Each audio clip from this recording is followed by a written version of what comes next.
Eso básicamente es una diapositiva que responde a un interrogante. ¿Por qué en situaciones de crisis del sector salud en casi todos los países de Latinoamérica? ¿Por qué las personas siguen yendo a una consulta de estética médica? Entonces quisimos en el trabajo inicial, hace ya varios años, quisimos ver si habían algunos factores de tipo individual, factores familiares, factores biológicos que determinaran que los pacientes a veces le daban preferencia a un problema estético sobre un problema desde el punto de vista clínico tradicional. Y eso responde a dos tipos de necesidades. Unas necesidades llamadas sentidas, que es lo que siente el paciente en ese momento determinado, y una necesidad profesional de tutoriar, llevar a cabo tanto la necesidad del paciente como el hallazgo de alguna patología. Por eso es que queríamos evaluar por qué las consultas de estética médica a nivel mundial siempre se han mantenido o incluso han aumentado en un momento determinado. En la siguiente diapositiva.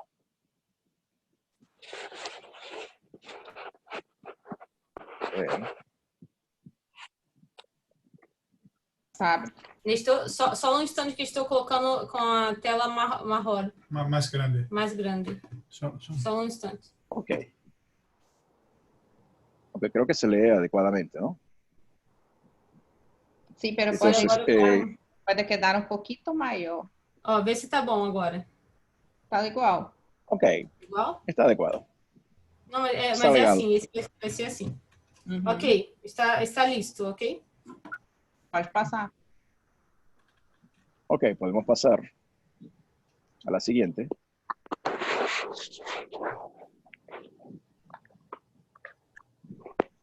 Okay.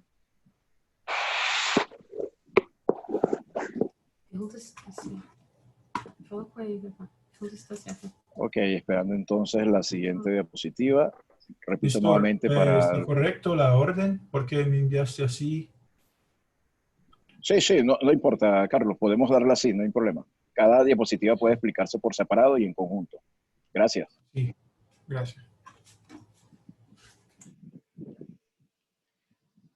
Ok, entonces habíamos dicho que hay una serie de factores desde el punto de vista individual, familiar, social, biológico, que motivan al paciente a ir a una consulta de estética médica independientemente de las crisis que se puedan presentar en algún momento determinado. En la siguiente diapositiva, en la próxima, a ver si pasa.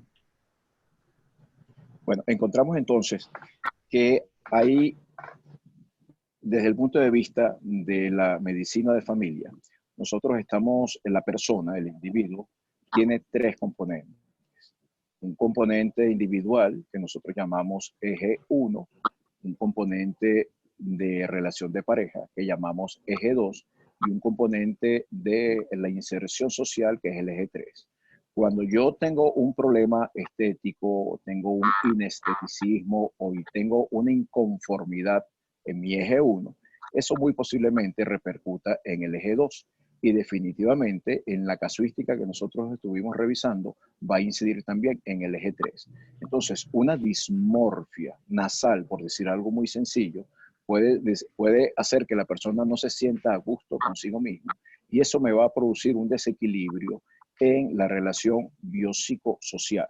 Ese eje 1 va a repercutir sobre el eje 2 y a su vez va a repercutir sobre el eje 3. Entonces, esos eran los factores que nosotros queríamos estudiar inicialmente para saber qué repercutía en nuestros pacientes. En la siguiente diapositiva o en la próxima, a ver si pasamos.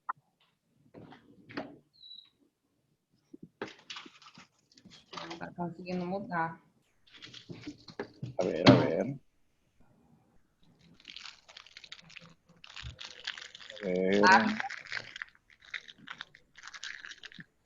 Dá para escutar a Tabita. Se queda blindada. ¿Escuchando ahora? Agora sim. Ok. Ahora sí. Ok, perfecto. Para hacer un diseño, yo voy a ir hablando en español y la doctora después, si quiere, traduce al portugués. Para hacer un diseño es importante tener conocimientos de visajismo. Ese conocimiento de visajismo no es más que buscar cuáles son las leyes de proporcionalidad, tanto a nivel facial como a nivel corporal. A pesar de que vamos a hablar hoy en día del diseño facial, es importante tener presente que esas leyes de proporcionalidad realmente vienen desde la época de Leonardo da Vinci. Estamos hablando que desde hace 800 años es que se usa esta ley de proporcionalidad. Porque si voy a hacer un diseño de rostro, necesito tener una idea, una noción de cuánto mide o cuáles son las características de cada segmento desde el punto de vista de la primera impresión. Es lo que nosotros llamamos eye tracking. Tengo que saber cuáles son los segmentos que constituyen el rostro y tengo que saber cuáles son los segmentos que constituyen el cuerpo y, por supuesto, la parte genital. Eso. Apta. Sí, passei. Ok. No, no fue. Bien. Esse, Sí, esse? sigo en español. No, Sí, está sí, igual. ele- ¿Sigo en español o Sí, traducimos puede a portugués? ser. Todavía no tiene pregunta en portugués. Puede seguir en Ok. Ok, entonces nosotros realmente estamos usando técnicas de diseño modernos. Vamos a utilizar una serie de dispositivos para producir calor que nos permitan obtener el plasma gel, pero realmente nos estamos remontando a leyes de proporcionalidades que datan desde 700, 800 años, tanto a nivel facial como a nivel corporal. Y esto es importante porque cuando vayamos a abordar a nuestros pacientes, necesitamos obligatoriamente tener estos conceptos de visajismo. Un concepto de visajismo práctico que me permita entender por qué voy a hacer un rediseño facial de óvalo a cuadratura del mentón, porque necesito saber cómo son las líneas de aproximación que tiene cada segmento facial para poder tener un resultado adecuado, un resultado óptimo, porque si no, estamos trabajando de manera empírica.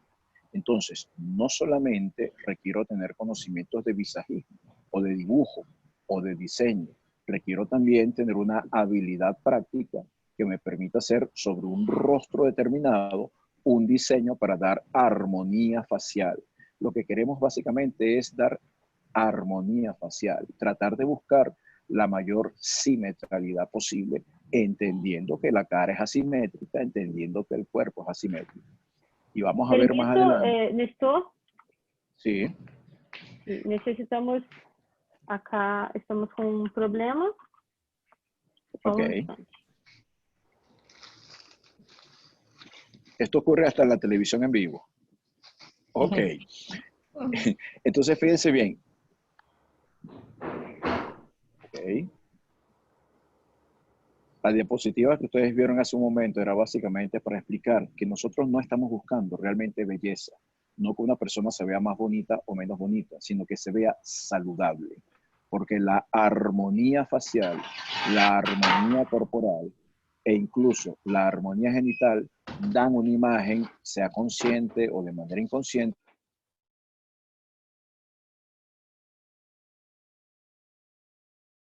saludable.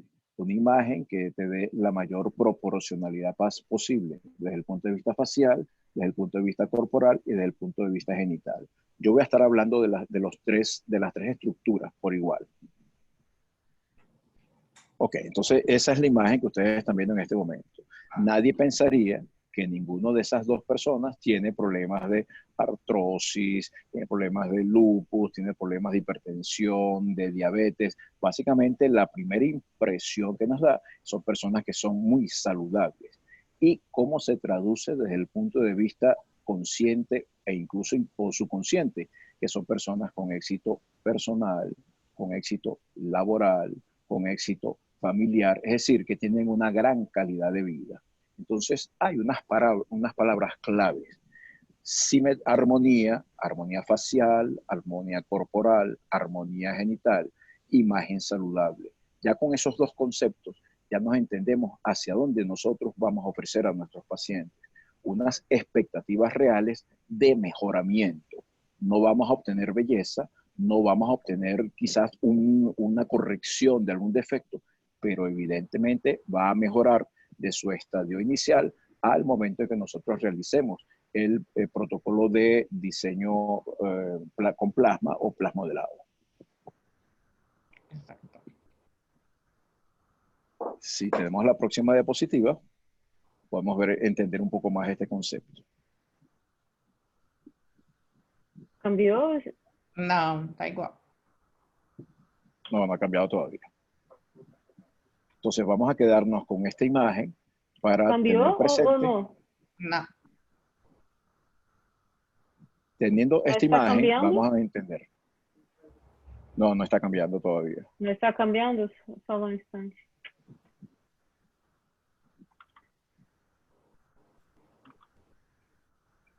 Ok, Carlos está entrando acá e vai compartilhar a tela. Ok. Ok? Podemos hablar enquanto isso. Sí, vuelvo a comentar mientras tanto. Entonces, hay algunos, el primer resumen que pudiéramos realizar en este momento es que para hacer un diseño, sobre todo un diseño de rostro, un plasmodelado, trabajar con toxina botulínica, con hilos de dermosustentación, con estructuración de láser, es importante que tengamos unos conceptos básicos, no solamente en el manejo de la instrumentación, de los equipos o de los productos o del biomaterial con el cual vamos a trabajar, sino también un concepto de armonía, porque precisamente nosotros debemos conocer técnicas de dibujo y conocer muy bien la anatomía facial, cuáles son los compartimientos en los cuales nosotros vamos a trabajar para poder entonces dar esa imagen saludable. Fíjense ustedes lo que yo les comentaba al principio, en ese cuadro referencial, que tenemos 3 ejes. O sea, esto es primero, antes de llegar a realizar el plasmodelado, debo entender la conducta de mi paciente. ¿Cómo la entiendo? Porque tenemos 3 ejes. Un eje 1 que depende de mi persona como individuo biológico, psicológico y social. Un eje 2 que tiene que ver con mi interrelación de pareja y un eje 3 que tiene que ver con mi inserción social. En la medida en que yo pueda superar algunos problemas del eje 1, me permite tener un mejor desempeño en el eje 2, que es mi relación de pareja.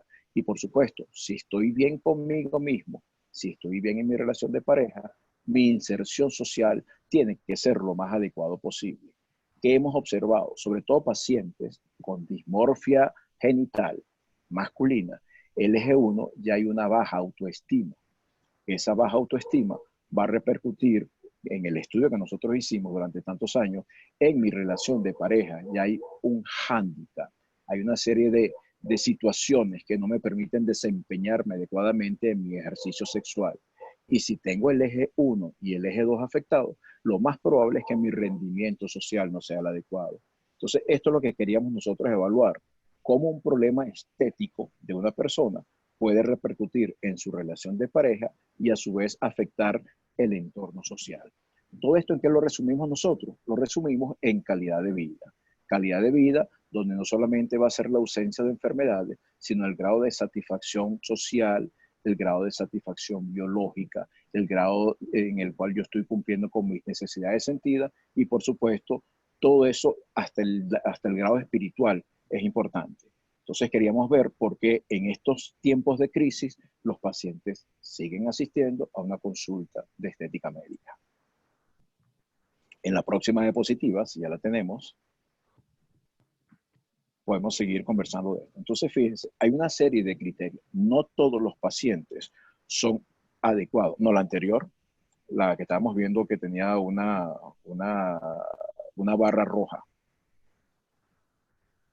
Volvemos hacia atrás otra vez.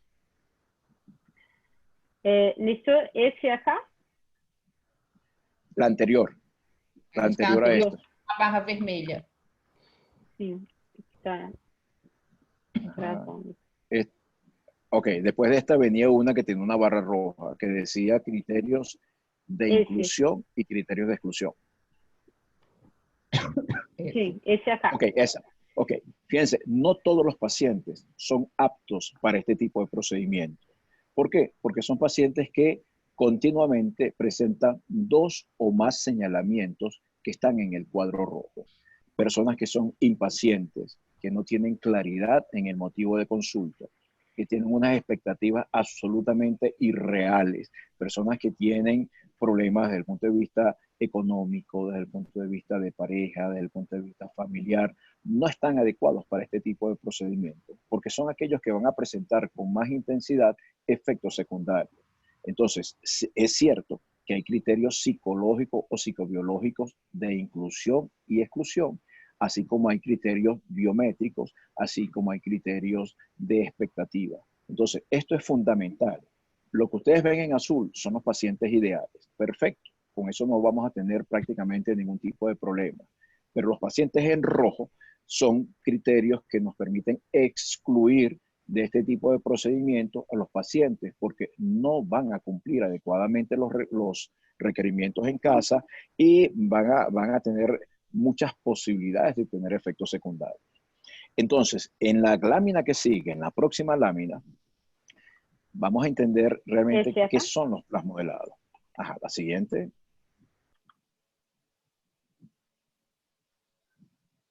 Ok, esa. No, la anterior. Donde salían las dos narices. Ese. Está con un poco de delay. Sí, está con esa. Ok, entonces, ¿cómo nosotros podemos definir desde el punto de vista científico, desde el punto de vista médico, esta técnica de plasmodelado estético, funcional, regenerativo? Nosotros estamos buscando básicamente un efecto de regeneración.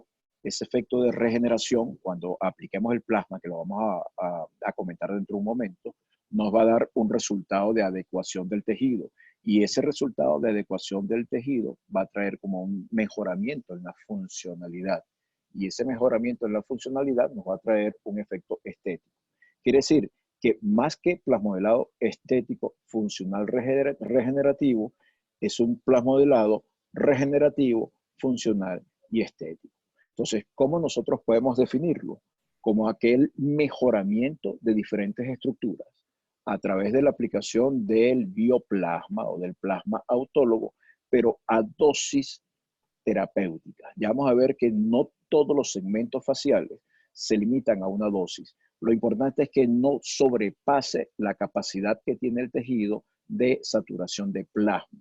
Entonces, para corregir las ojeras, hay una dosis terapéutica, la vamos a ver más adelante. Para corregir los surcos nasogenianos, hay otra dosis terapéutica. Para hacer la cuadratura del mentón, también existe una dosis terapéutica. Para hacer el diseño de labios, hay una dosis terapéutica. Para hacer el perfilado nasal también tenemos una dosis terapéutica. Ese es un concepto importante de tenerlo, porque ya estamos hablando de los criterios para lograr la armonía facial. Esos criterios que nos enseñó de Leonardo da Vinci hace más de 800 años. ¿Qué es lo que entonces va a producir en esas dosis terapéuticas el plasma? Un proceso de readecuación, es decir, va a producir una estimulación de mediadores químicos, una ocupación de espacio, donde va a haber un aumento de la permeabilidad vascular, donde indirectamente va a haber una activación del sistema plaquetario con los factores de crecimiento. Entonces, no solamente nos va a dar volumen, nos va a dar forma, nos va a dar funcionalidad. Por eso es que el nombre completo de esta técnica de plasmodelado es bioplastía plasmática autóloga. Bioplastía porque hacemos técnicas no quirúrgicas de diseño. Plasmática porque estamos utilizando realmente el plasma como el material filler. Y autóloga porque va a ser el plasma de la misma persona. Entonces, el primer corolario, el primer resumen que nosotros pudiéramos decir de los plasmodelados regenerativos, funcionales y estéticos es que es una bioplastía plasmática autóloga. Quedarían pendientes dos apellidos. ¿Por qué? Porque tenemos que saber de qué densidad va a ser el plasma. Van a ver dentro de un momento cómo el plasma inicialmente diseñado o descrito era el plasma gel altamente densificado, prácticamente como un plástico. Ese plástico no sirve para hacer el modelado. Ven ustedes en la diapositiva cómo hay en el rasgo nasal superior es muy diferente al rasgo nasal inferior. Todo eso fue absoluta y rotundamente con plasmodelado. Técnica de mínima invasión, de muy rápida aplicación y realmente con muy pocos efectos secundarios, pero sí se observan y sí es posible ver efectos secundarios con el plasma, incluso con el ácido hialurónico, con el PMMA o con cualquier producto filler que se pueda utilizar, incluso hasta el lipofiller, es decir, utilizando grasa autóloga, es posible también observar una serie de efectos secundarios. Podemos pasar a la siguiente diapositiva. A ver. Entonces, lo que estamos usando son técnicas de artesanía. Nosotros somos artesanos. En el caso del diseño facial, somos artesanos faciales. Y en el caso del diseño corporal, por supuesto, estamos desarrollando estructuras. ¿Por qué es una artesanía? Porque utilizamos nuestras manos principalmente. Requiere del conocimiento artístico, requiere una serie de criterios que lo vamos a ver dentro de un momento, pero la habilidad manual, ojo-mano, es fundamental, como la técnica, el engranaje del neurocirujano. Nosotros a la hora de hacer un diseño necesitamos tener esa habilidad manual y tener el conocimiento de todo lo que estamos conversando y que vamos a profundizar dentro de un momento. Tenemos otra diapositiva lista también para que vean, para seguir esta narrativa. Ok, ¿por qué decimos que es una bioplastía plasmática autóloga? Porque evidentemente diseñamos o rediseñamos algunas técnicas del doctor Almir Naku, que desde el año 91 nos ha enseñado la técnica de la bioplastía, es decir, la plastia sin cirugía. Nosotros, en la descripción del doctor Naku, se utilizaba PMMA inicialmente como el filler, un filler sintético, y era tan espeso que había necesidad de aplicarlo con una pistola. Nosotros lo que hicimos fue buscar la densidad del plasma muy parecida a la del ácido hialurónico que nos permitiera ser aplicado a través de una jeringa de 3 ml, de 5 ml o 10 ml y con una aguja calibre 21, 21G o 22G. ¿Por qué? Porque la densidad del plasma lo permite. Pero dentro del marco referencial está, por supuesto, el doctor Almir Naku desde el año 91, la bioplastía, y en la siguiente diapositiva vamos a ver también que como la segunda referencia o el segundo marco referencial fueron los trabajos que hizo el doctor Albert Goldman en el año 99. Fíjense ustedes cómo la densidad de ese plasma, del plasma gel inicialmente mencionado, es extremadamente estructurada, de muy alta densidad. Prácticamente recuerda a un plástico. Ese es muy difícil aplicarlo a nivel facial, es muy difícil a nivel corporal y prácticamente imposible si vamos a trabajar a nivel genital.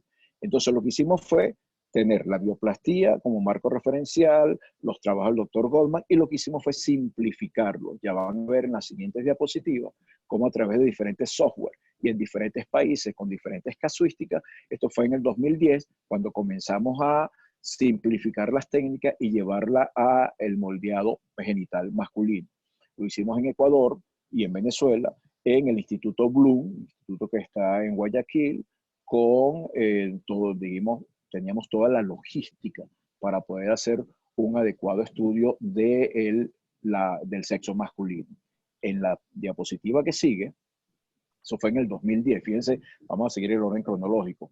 En el 2012, en Panamá, comenzamos entonces a tratar de buscar la densidad adecuada, una densidad que a través de diferentes colegas de equipos multidisciplinarios, bioanalistas, laboratoristas, cirujanos plásticos, cirujanos estéticos, médicos estéticos, personal de laboratorio, técnicos en estética, odontólogos, cirujanos, comenzamos a buscar la densidad adecuada que nos permitiera aplicarla a nivel facial, aplicarla a nivel corporal y a nivel genital. Es decir, que permitiera la regeneración, pero sobre todo la funcionalidad. Si lo estoy aplicando en cara, que no me modifique la estructura facial. Si lo estoy aplicando en genitales, que no me interrumpa la actividad coital. Y si lo estoy aplicando a nivel corporal, que me permita también el desarrollo funcional de cada una de las estructuras. En la diapositiva siguiente, vamos a observar también, a ver, cómo eso primero lo hicimos en pacientes sanos, pero después quisimos ver cuál era la respuesta que presentaban pacientes con ya trastornos. En este caso, en el 2013, comenzamos a trabajar en Panamá con la gente de Provitsida, una ONG que ve pacientes con lipodistrofias. Entonces comenzamos a utilizar técnicas de lipodistrofia aplicadas tanto con ácido hialurónico como con plasma en pacientes con esta patología: lipodistrofias grado 1, lipodistrofias grado 2, lipodistrofia grado 3 y grado 4. Ahí hicimos una casuística bastante interesante de cuál era el impacto en calidad de vida, y vamos a ver varias diapositivas más, o varias láminas más adelante, de pacientes que se sentían muy cohibidos desde el punto de vista social. En el 2011, ¿por qué en Venezuela comenzamos a trabajar muy profundamente con plasma? Porque resulta que comenzamos a observar muchos pacientes con efectos secundarios por la aplicación de ácidos hialurónicos que supuestamente eran naturales y productos fillers. Todos estaban adulterados. En ese estudio multicéntrico que nosotros hicimos, replicamos las lesiones que habían en los pacientes a nivel del dorso de los conejos, porque el tejido celular subcutáneo es muy parecido. Y observábamos, como ustedes ven, una serie de quemaduras. ¿Qué fue lo que resultó de este estudio? Que de 21 propiedades que debe tener un componente para ser biocompatible, 19 estaban adulterados. 19 estaban adulterados. Quiere decir que lo que estábamos aplicando era un ácido o un producto muy ácido, inducíamos una quemadura del tejido.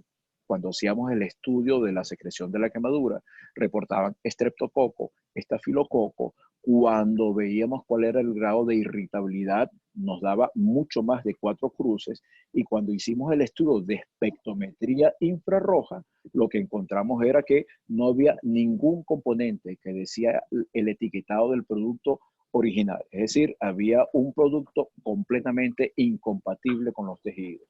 Por eso el Ministerio de Salud de Venezuela sacó un decreto en el 2012 en la Gaceta Oficial, una resolución donde se prohibía todos los fillers, incluyendo el ácido hialurónico, porque en la muestra que se estudió, todos estaban, prácticamente casi todos estaban adulterados. Eso nos parecía a nosotros, por supuesto, dentro de todo lo trágico, porque incluso hubo pacientes con fallecimiento, pues intentamos buscar un filler para poder trabajar y comenzamos entonces a hacer estudios con el plasma en todas sus presentaciones, tanto bioestimulante o llamado PRP, como el plasma filler, que nosotros pues lo inauguramos con el nombre de plasmodelado. A ver si hay otra diapositiva, o en la siguiente diapositiva. En el año 2013, digamos que ya teníamos una casuística, ya teníamos una investigación. Inicialmente, en el año 2007, comenzamos a trabajar en República Dominicana, conjuntamente con el doctor Ramón Espinal, biólogo de la reproducción y cirujano vaginoplástico.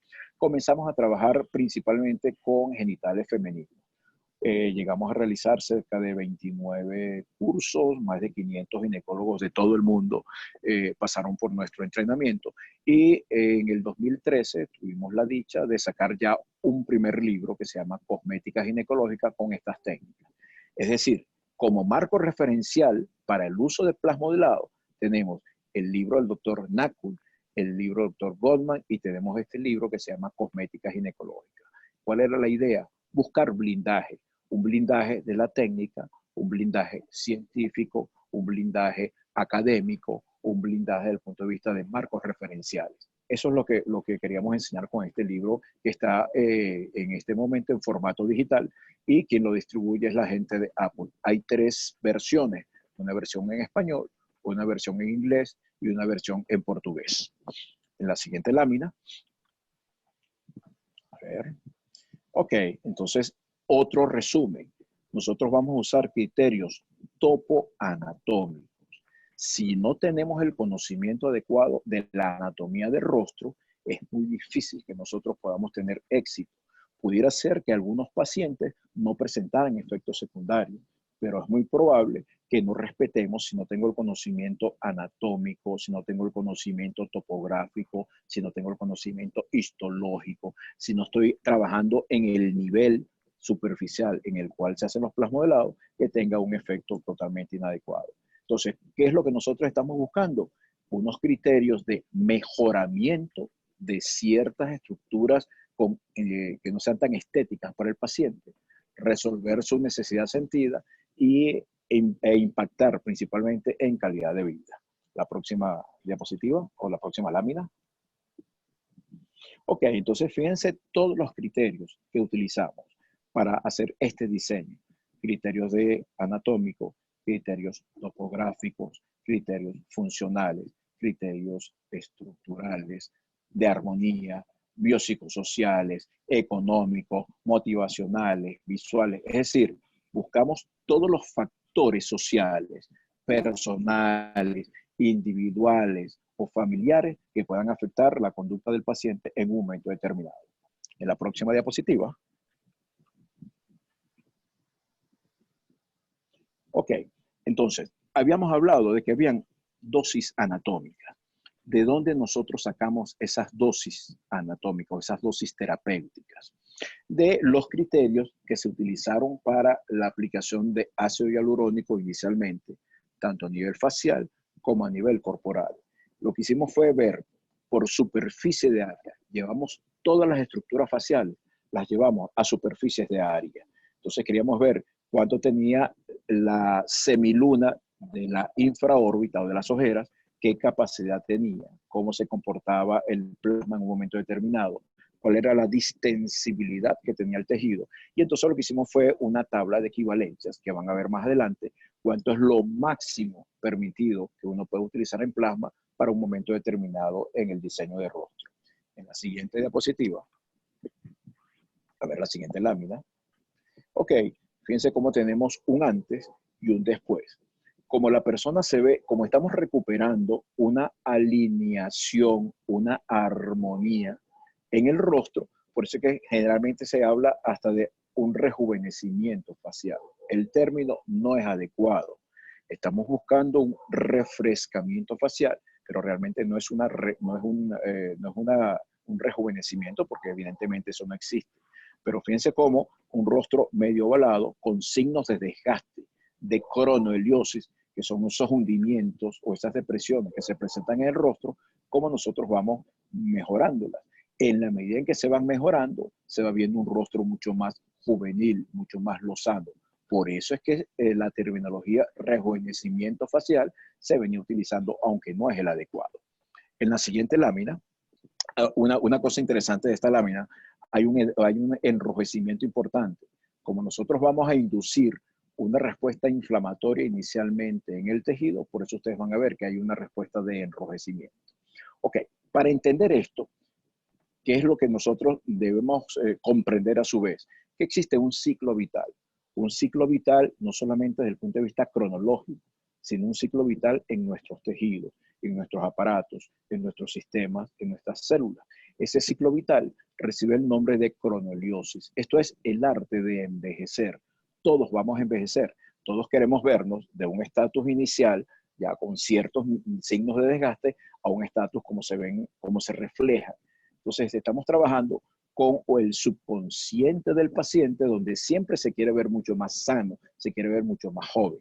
Entonces, nosotros tenemos que darle un mejoramiento en esa expectativa que tienen nuestros pacientes. En la siguiente lámina, vamos a ver realmente de ese ciclo vital y entender qué es lo que ocurre normalmente. Fíjense, la cronoheliosis, independientemente del fototipo de la persona, sea fototipo 1, 2, 3, 4, 5 o 6, siempre van a presentarse estos signos de cronoheliosis. Pero no solamente a nivel externo, sino también ocurren a nivel interno. Así como vamos a tener una serie de signos, caída de la piel, la presencia de arrugas, vamos a tener presencia de manchas, la profundización de algunos surcos, externamente. De manera interna también hay afectación muscular, hay afectación linfática, hay afectación arterial, afectación venosa y afectación glandular.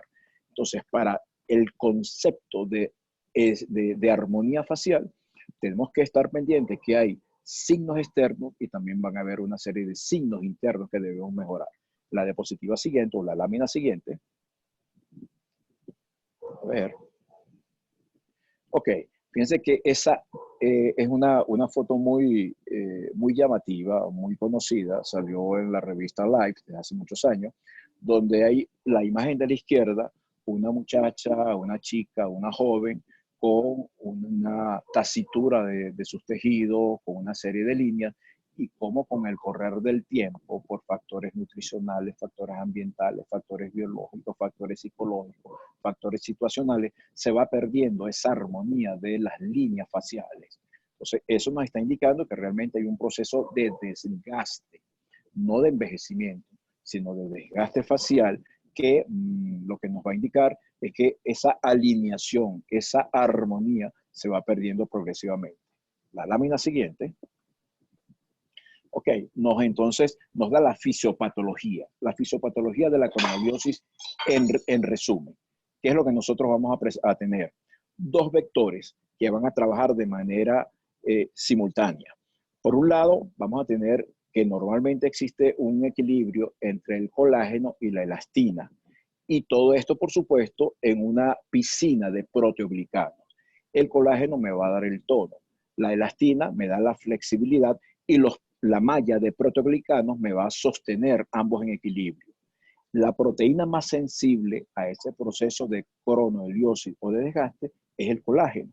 Al irse gastando el colágeno, ¿quién predomina? La elastina. Entonces vamos a tener un vector de desplazamiento porque la elastina va a ser la causante de que los tejidos se dirigen hacia abajo. A eso le agregamos el vector gravitacional. Entonces tenemos que trabajar en dos vertientes, contravector gravitacional y contravector desgaste. Por eso a la hora de hacer los plasmodelados, van a haber plasmodelados que van a ser de relleno y otros que van a ser de sostén. Es decir, mientras uno me va a dar volumen, el otro me va a sostener la estructura, tratando de vencer estos dos vectores, el vector gravitacional y el vector desgaste. La lámina siguiente. Entonces, ¿cómo nosotros vemos cómo es el visajismo práctico? Tenemos un rostro. Un rostro es una estructura, como toda estructura, que depende de la gravedad y depende, por supuesto, del tono y de la flexibilidad.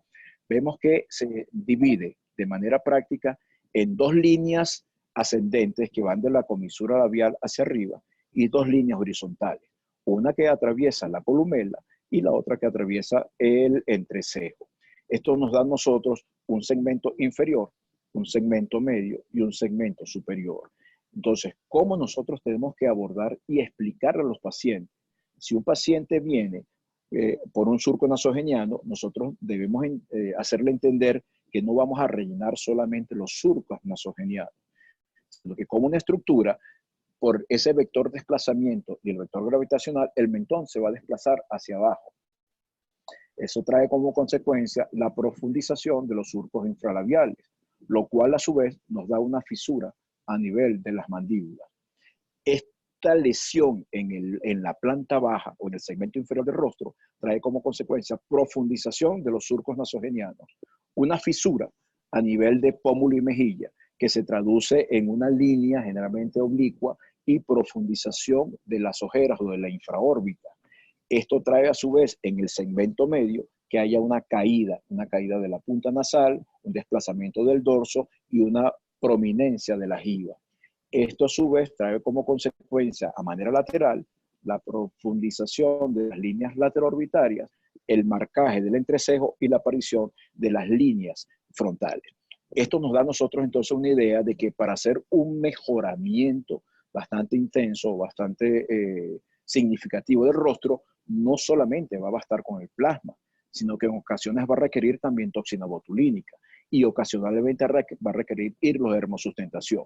Es una tríada que nosotros podemos agregar o podemos alternarla, pero fíjense bien, para las depresiones tenemos el plasmodelado, para las deflaciones, la caída del tejido que se va a presentar, tenemos la dermosustentación. Y para la hiperquinesis muscular, evidentemente tenemos la toxina botulínica. Por eso a veces hablamos de diseño de rostro 3D, porque estamos usando tres técnicas. En la medida que el paciente presente otra serie de sintomatología o de signología, podemos ir agregando otra serie de componentes, láser, despigmentaciones y así sucesivamente. Incluso hoy en día se está usando ozono también para hacer el mejoramiento del diseño facial. Pero importante que el paciente entienda que nosotros no es que queremos tener más beneficio económico porque le vayamos a aplicar más cantidad de plasma. Es que necesitamos hacer estructuras de relleno y estructuras de soporte. En la siguiente lámina, vamos a ver qué aparece. Ok, hacia adelante. Entonces, ¿dónde nosotros vamos a trabajar realmente?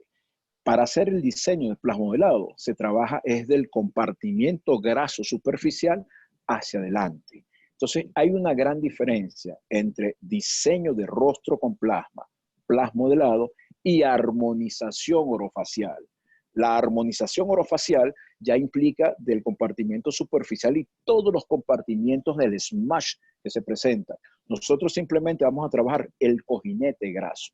Vamos a imitar el comportamiento de cada cojinete infraorbitario, cojinete pomular, cojinete mandibular y así sucesivamente. Entonces, este es un concepto importante de tenerlo en cuenta, que nuestro trabajo va a ser fundamentalmente del cojinete graso superficial hacia la epidermis. La próxima.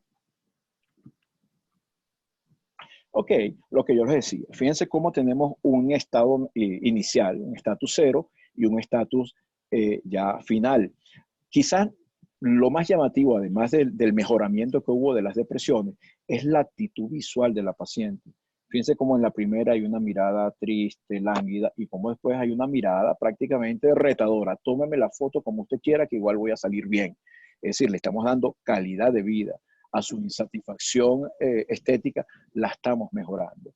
Y fíjense ustedes cómo para lograr ese efecto completo, integrado, no solamente vamos a aplicar el plasma, de repente no solamente aplicamos la toxina, de repente no solamente estamos aplicando los hilos aislados en conjunto, es que necesito estimular el sistema muscular, el sistema glandular, el sistema linfático, el sistema arterial, el sistema venoso, es decir, todos los componentes faciales necesito estimularlos para lograr vencer o buscar un equilibrio entre la elastina que me desplaza hacia abajo, el vector gravitacional y, por supuesto, la restitución o regeneración del colágeno y los tejidos de sostén, porque voy a regenerar colágeno, pero también voy a regenerar proteoglicanos y glucosaminoglicanos.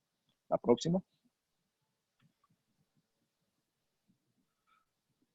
Ok, entonces existe una clasificación, incluso Brasil tiene la batuta en todo esto, donde hablamos de envejecimiento facial o cronoheliosis facial, donde hay 3 grados. Grado 1, donde solamente hay un segmento facial afectado. Acuérdense que tenemos esa estructura de segmento inferior, segmento medio, segmento superior. Grado 2, cuando ya son 2 segmentos. Grado 3, cuando estamos hablando de la totalidad del rostro. ¿Para qué es esta clasificación? Para que cuando nuestro paciente llega a la consulta, si tiene grado 3, no va a salir con grado 1.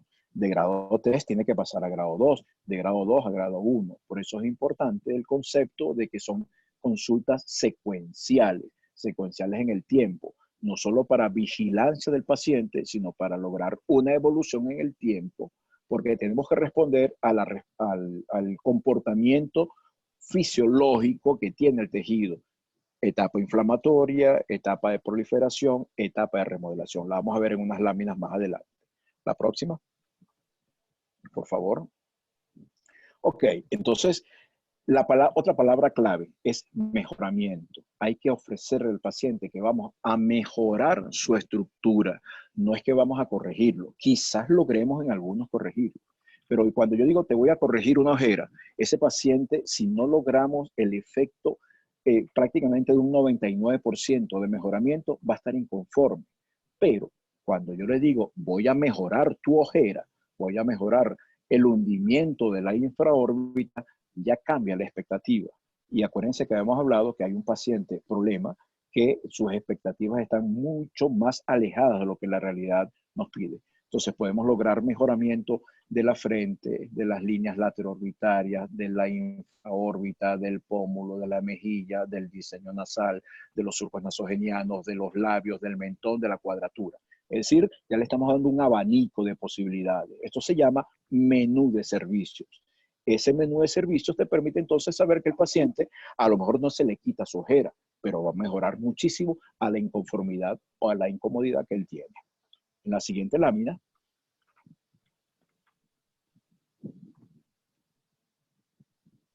Vamos a ver entonces qué es lo que nosotros vamos a obtener. Ok, ¿cómo abordamos nosotros a estos pacientes? La siguiente. ¿Cómo toda esta cantidad de conocimientos o de conceptos nosotros vemos? Bueno, nuestra historia clínica, todo paciente requiere definitivamente la historia clínica. Sobre todo, hay algunos puntos importantísimos. Nosotros hemos observado que pacientes con antecedentes de picadura por insecto, que se inflaman muchísimo por la picadura, que las heridas tardan mucho en mejorar o en curar, son pacientes que presentan un edema mucho más allá de lo que uno se espera con este tipo de procedimiento. Y hay que estar bajo vigilancia muy estricta porque ellos se van a sobreedematizar.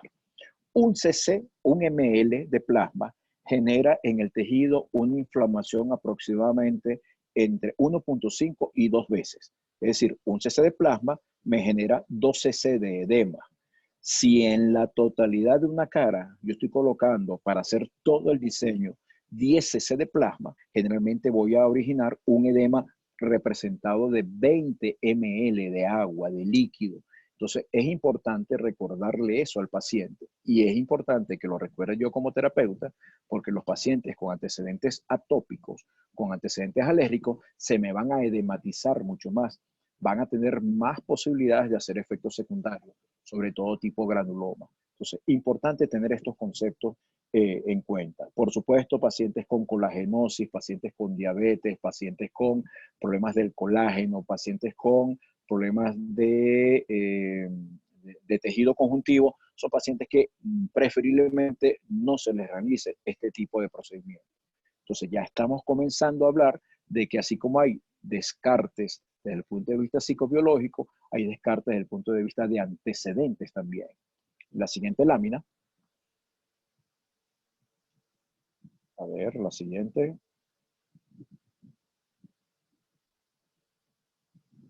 Ok, entonces todo paciente requiere de su historia clínica. La fotografía. Fíjense bien que es sumamente importante la fotografía y recordarle al paciente que nosotros somos asimétricos.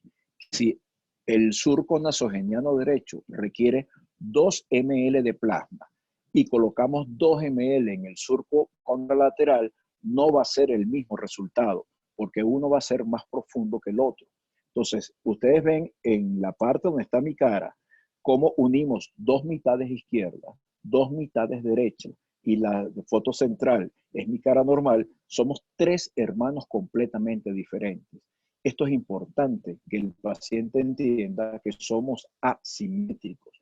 Y esa fotografía que nos permite incluso tener respaldo desde el punto de vista legal, tiene unos patrones, un patrón frontal y mínimo 2 laterales. Pero debe tener un marco superior, un marco inferior y 2 marcos laterales para que esté englobada como una fotografía carnet. Esa fotografía tipo carnet es la que nos permite a nosotros y al paciente evidenciar cómo van a ser sus evoluciones. Pero un concepto importante que debe tener el paciente es que somos absolutamente asimétricos. La siguiente.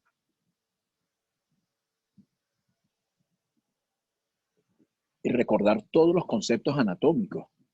Fíjense ustedes cómo tenemos un cablero entrecruzado entre arteria, vena, nervios, pero no conforme con esta topografía.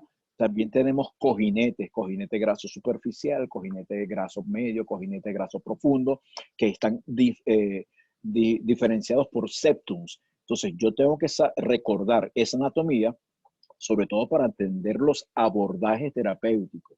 No solamente es dosis terapéutica, sino el abordaje que debo realizar para corregir la infraórbita, para mejorar la infraórbita, para mejorar el surco nasogeniano, para mejorar cada una de esas estructuras. Entonces eso es fundamental, tener este conocimiento y explicar al paciente, porque ¿qué ocurre en muchos pacientes que nos llegan a nosotros, sobre todo femeninos, en la hora del almuerzo? Yo vengo sin que mi pareja se entere. Yo quiero hacerme la cara completa, la cuadratura del mentón, los labios, la nariz. ¿Usted cree que se va a notar? Por supuesto que se va a notar, porque hay muchas posibilidades de hematoma, que es uno de los efectos secundarios leves, pero que se observa. 80% si estoy haciendo cuadratura del mentón. 50% si estoy haciendo la infraórbita. Si estoy haciendo labios, es muy probable también que se dematice de sobremanera y así sucesivamente. Entonces, importante recordar esta lámina donde tengo la anatomía vascular, la anatomía linfática, la anatomía nerviosa y, por supuesto, los septum grasos en los cuales yo voy a trabajar. Septum grasos superficiales. La siguiente lámina.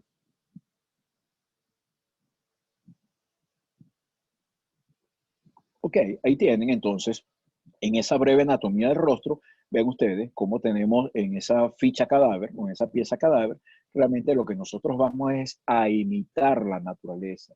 Nosotros vamos a proveer el rostro otra vez de ese tejido que por el vector desgaste, por el vector gravitacional, por el proceso de croneoliosis, obviamente se va desgastando. Entonces vamos a trabajar en cada una de esas estructuras y por eso es que se desarrolló una técnica para abordaje de las lateroorbitarias, de la infraórbita, del diseño nasal, del diseño de cada una de las estructuras. Pero importante tener esto que es un colchón. El plasmodelado busca ser el colchón. Fíjense que es imposible que la toxina botulínica haga efecto en este colchón. ¿Por qué? Porque obviamente no estamos llegando al tejido muscular. Si yo tengo un paciente que no tiene estos cojinetes grasos adecuados, ¿para qué voy a colocarle hilos de dermosustentación? Porque no tengo un tejido que me lo soporte. Entonces, a veces, el desconocimiento o el no recordar la anatomía del rostro, sobre todo del cojinete graso, que nos da forma, nos da volumen, nos da sostén, nos hace también tener efectos secundarios innecesarios. Si es un paciente que tiene consumo importante del tejido graso, no vamos de primera a hacerle los hilos de dermosustentación. Primero, preferible hacerle el colchón o el cojinete graso y después, por supuesto, hacer el resto del tratamiento. Igual ocurre con la toxina botulínica cuando trabajamos los segmentos medio inferiores, sobre todo para los filetes periféricos. La siguiente lámina.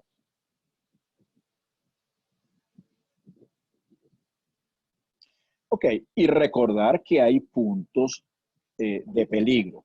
Estos puntos generalmente se manejan a nivel de cirugía plástica, cirugía general, sobre todo porque son sitios o donde se superficializa un nervio o un paquete vascular o un tejido linfático o hay un tejido glandular susceptible.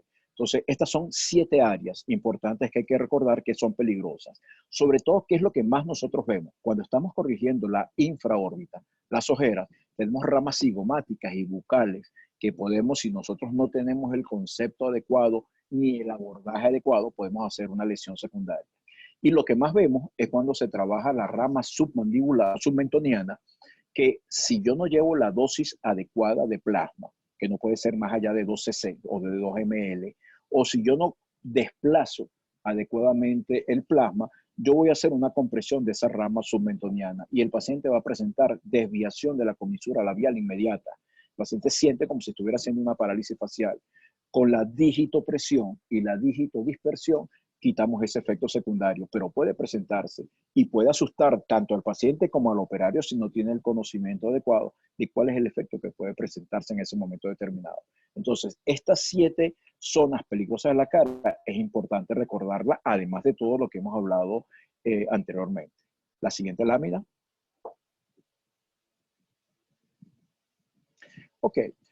Parece mentira, pero muchas de los currículos de las universidades de formación de médicos, incluso hemos visto también en odontología, en bioanálisis, es que no se enseña adecuadamente cuál es el ángulo de inclinación para la administración de una jeringa, para inyectar. Si estoy en 90 grados, es muy probable que además por la longitud que tiene la aguja, que yo perfore músculo, cosa que no podemos hacerlo con el plasmodelado, porque el plasma va a tener una concentración mucho más adecuada, más alta, una densidad más alta que el tejido vascular.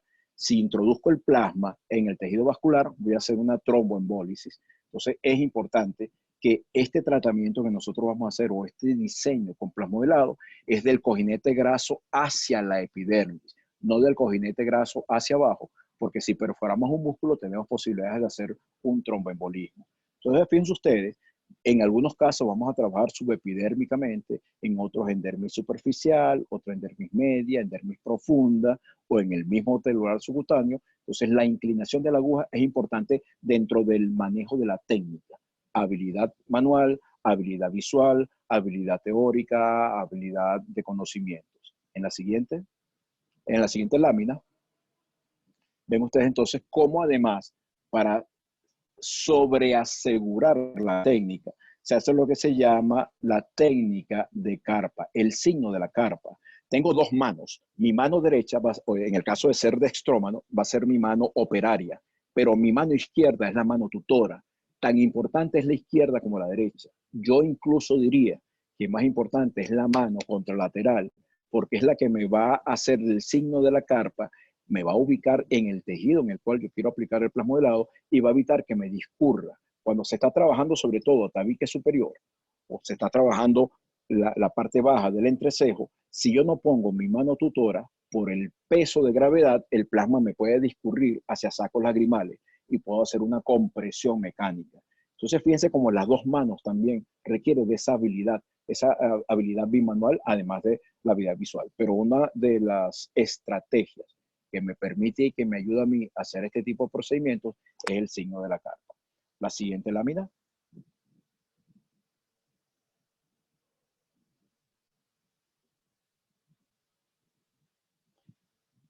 No, la otra, hacia adelante. Ok, entonces, entrando ya, ¿cómo nosotros vamos a hacer estos moldeados faciales regenerativos, funcional y estéticos?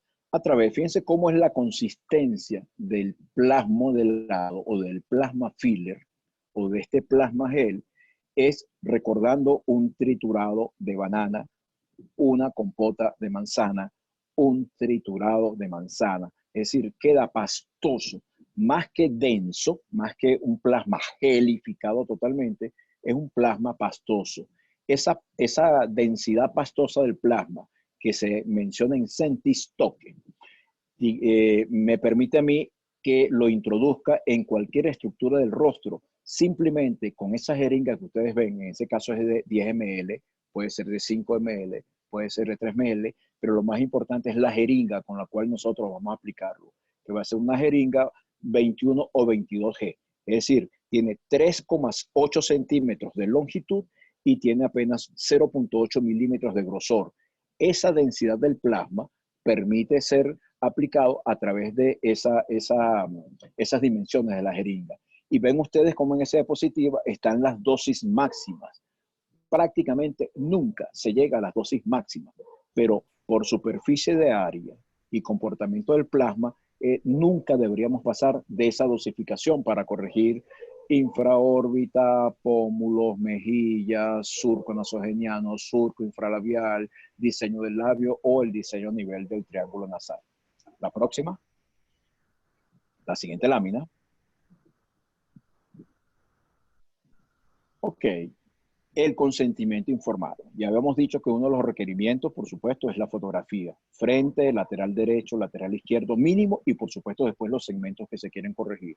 El consentimiento informado, incluso algunos, por supuesto que es importante que ustedes tengan una asesoría legal para ver cuáles son los componentes que debe tener ese consentimiento informado.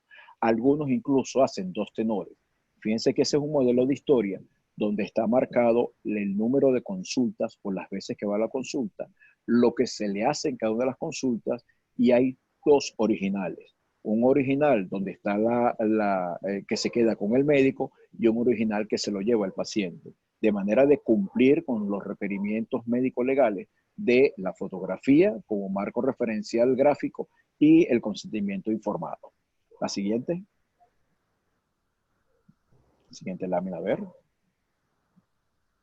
Ok, esto es importante, fíjense bien. ¿Cómo es el protocolo de durabilidad y estabilidad del plasmodelado? Doctora, para ver un momentico la lámina que sigue. A ver si es para explicar las 2 láminas en conjunto. La lámina siguiente. No, la anterior entonces nuevamente. Ok, regresamos a la anterior. Ajá, la vi ahorita. A ver. Ok, esa. Vamos a quedarnos con ese momentico. Ya vamos a regresar cómo es el protocolo de aplicación. No, la que tenemos ahorita. Oh, bueno, esta. Vamos con esta primero. Fíjense bien. ¿Cómo es el protocolo de aplicación plasma? Para que, dígame. ¿Quieres que va adelante o...? No, vamos con esta y después explico la otra. Ok. Ok. Entonces, fíjense bien, ¿por qué uno debe aplicarlo cada 21 días? Las sesiones de plasma, porque debe que hacerse un refuerzo a los 3 meses y un segundo refuerzo a los 6 meses. Eso responde a valga la redundancia, a la respuesta que tiene fisiológicamente un tejido. Cuando un tejido es agredido, normalmente una lesión que nosotros induzcamos en el seguido, va a haber una respuesta local inflamatoria. Esa respuesta inflamatoria dura 3 a 5 días. ¿Cómo se va a caracterizar esa respuesta inflamatoria? Por un edema. Ese edema trae como consecuencia factores locales para tratar de mejorar el edema. Vienen los macrófagos, vienen los fibroblastos, comienza a producirse un colágeno, incluso hay una pequeña permeabilidad vascular. Es decir, hay una quimiotaxis para tratar de corregir el edema, independientemente de la causa. Eso dura 3 días. El día 4 hasta el día 21 viene lo que se llama el proceso o la fase de proliferación. Ya hay una quimiotaxis, ya hay mediadores químicos, ya hay una angiogénesis, ya hay una neovascularización, una neocolagenosis. Es decir, ya comienza a adecuarse y comienzan a trabajar con más intensidad los factores de crecimiento plaquetarios del tejido, no la del plasma. Eso va a durar 21 días. Si no se repite otra vez la lesión del tejido, se va hacia la tercera fase, que es la fase de remodelación. Se vuelve a generar el mismo tejido inicial. Pero si yo cada 21 días yo estoy irritando o inflamando el tejido, obligándolo a proliferar, ya él no va a ser remodelado, él se me va hacia la pseudofibrosis. Un tejido pseudofibrótico es mucho más difícil que se metabolice todos sus componentes. Es lo que busca, por ejemplo, la marcación con láser del abdomen o la demarcación abdominal. ¿Qué es lo que está buscando? Cambiar tejido graso, celular subcutáneo, fácilmente metabolizable, por tejido pseudofibroso, que es muy difícil que los macrófagos puedan trabajar. Lo mismo hacemos nosotros entonces con el plasma. Hago la primera sesión hoy, va a haber 3 días de inflamación, 21 días de proliferación, segunda sesión a los 21 días. Va a haber una inflamación nuevamente, va a haber un tejido de proliferación, una tercera sesión a los 21 días. Después de esas 3 sesiones que me completan un ciclo de remodelación que son 90 días, dejo descansar el tejido. ¿Pero para qué? Para que se me vaya pseudofibrosando en esa fase 3 de remodelación. Cuando ya pasan los 90 días, hago un refuerzo. Es decir, para volver a inflamar, volver a proliferar. Y a los 90 días, a los 180 días, vuelvo otra vez a incidir. Es decir, lo que estamos buscando es tratar de irritar la mayor cantidad posible el tejido, que el plasma me ocupe el espacio, que me regenere neocolagenosis, para que en el final de ese primer año voy a tener más tejido pseudofibroso que tejido graso. Por eso es que esto me permite dar más durabilidad y más estabilidad del plasma modelado. Ahora sí podemos pasar a la siguiente lámina. Ok, entonces esto me habla a mí de que para esa misma durabilidad del plasma, tener 3 fases en general.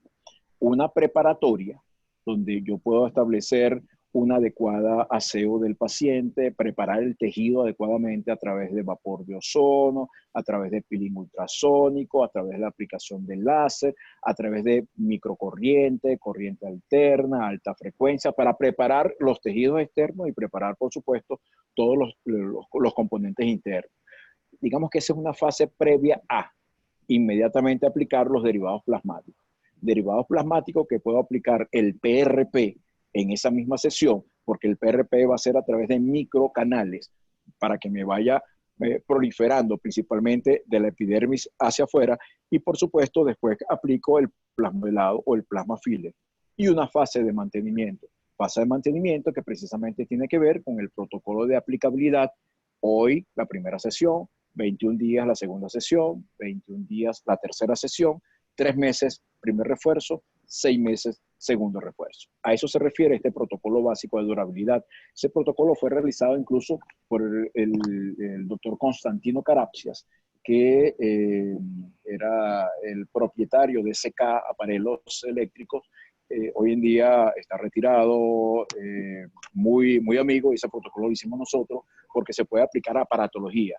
La aparatología es totalmente compatible con el plasmodelado. El láser es compatible, pero primero tiene que hacerse la aparatología y el láser y posteriormente que se aplican los derivados plasmáticos.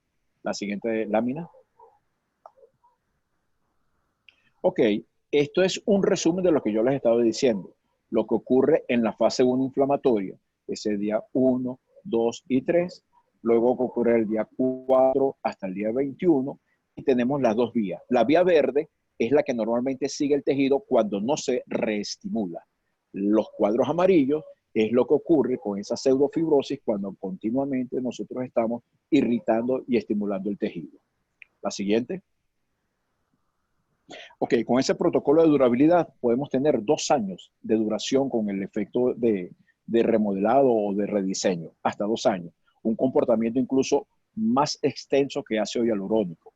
Y esto me permite decir que el plasmodelado, en aquellos países donde está permitido el ácido hialurónico, se pueden combinar sin ningún problema. Me va a dar más estabilidad molecular, me va a dar más permanencia incluso del diseño. Si lo puedo utilizar en forma combinada, ácido hialurónico y plasma, va a quedar extraordinariamente bueno.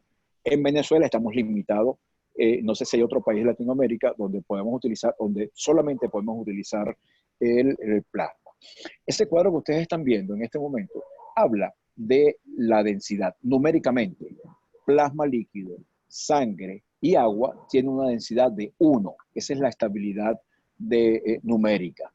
Todo, mientras más turbio sea un líquido, sea un preparado o sea un biocomponente, va a tener 2, 3, 4, 100, 200, 500, 350 veces más denso.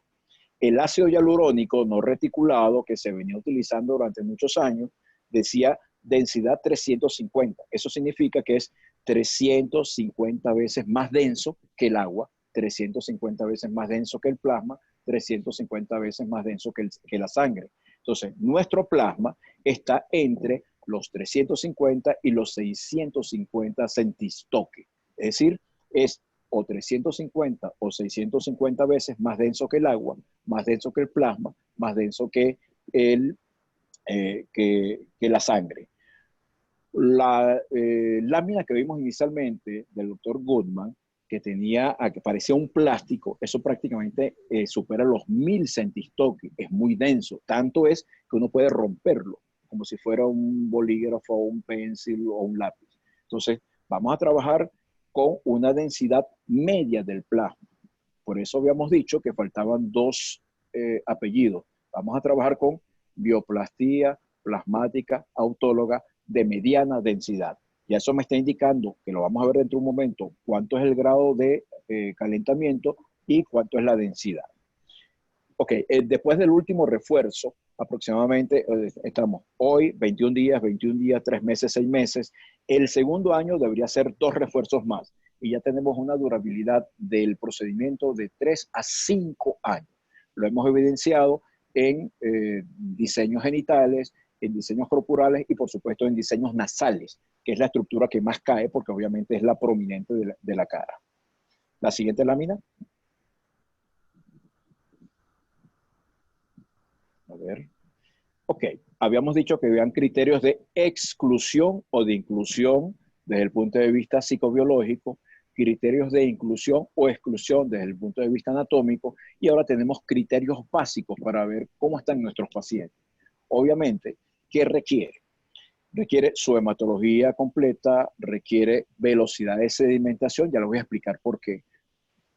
Pruebas de coagulación, sí, pruebas de coagulación, sobre todo el tiempo de sangría, porque aquellos pacientes que ingieren té, que toman vitamina E, los pacientes con antecedentes anabólicos, tienen aumentado el tiempo de sangría. Son pacientes que van a sangrar muchísimo durante el procedimiento y van a tener más posibilidades de efectos secundarios de equimosis o de hematomas. Pero lo más importante es el examen de orina. ¿Por qué el examen de orina? Porque las pacientes que hemos visto con infecciones posterior a aplicación de plasma, donde se ha cumplido la asepsia, la antisepsia y aparentemente no hay antecedentes significativos del paciente, cuando se le realiza un examen de orina hay una infección urinaria subclínica. Entonces, fíjense ustedes qué fue lo que nosotros hicimos, sembrar del lecho renal o del lecho vesical las bacterias a el plasma. Y recuerden que el plasma transmite absolutamente todos los, es el elixir de la vida. Entonces, los detritos bacterianos o incluso las bacterias, la pasamos del lecho vesical al rostro. Entonces, eso es importante descartar que haya procesos no solamente infecciosos locales del paciente, sino a distancia. En este caso, examen de orina. La próxima.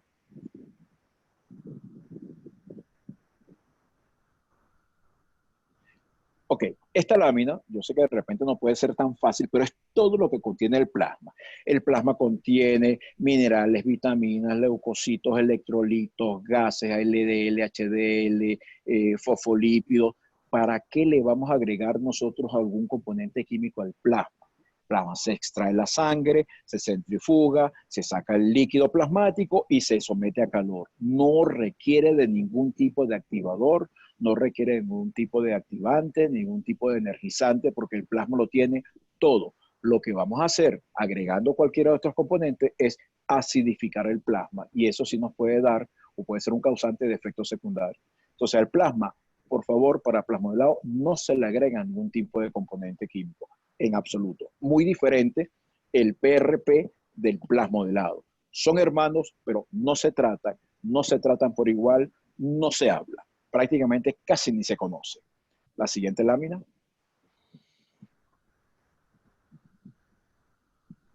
Ok, entonces, ¿quién es la estrella realmente? ¿Qué es lo que nosotros vamos a utilizar el plasma? El plasma total. No vamos a sacar ni PRP, ni vamos a sacar plasma pobre en plaquetas, todo el plasma total. El principal actor en los plasmodelados o en el plasma filler es el plasma pobre en plaquetas, que fue descrito inicialmente en el año 65, mucho antes que el plasma rico en plaquetas. El plasma pobre en plaquetas es rico, valga la acotación, en proteínas adherentes, rico en fibronectina, vitronectina, trombopodina, factor de von Willebrand. Por eso es que es un pegamento inmediato, instantáneo.